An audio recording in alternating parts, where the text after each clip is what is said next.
Welcome back to Beyond the Bag. Today we are going to be making the absolute worst cup of tea ever without a shadow of a doubt. We are going to start with a black tea bag.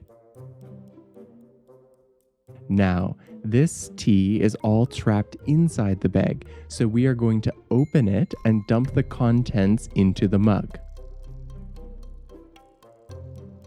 From there, add some hot water and forget about it, allowing it to sit for the better part of half an hour. This will bring out all the most pungent, bitter flavors in the tea. Now, because the tea is still somewhat warm, we are going to add an ice cube just to bring it down to lukewarm temperature. Once it has dissolved, we are going to add a sugar packet and mix it in with the free floating tea grounds.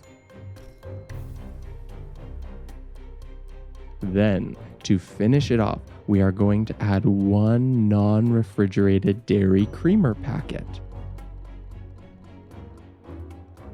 And there you have it. Let's have a taste.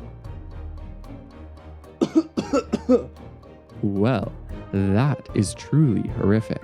I hope you found this amusing. If you want to learn how to make tea that isn't terrible, check out the video on screen and I'll see you next time. Cheers. Thanks for watching. If you liked the video, please give us a thumbs up. Don't forget to subscribe so you won't miss any of our future videos. You can also find additional content on our social media and blog.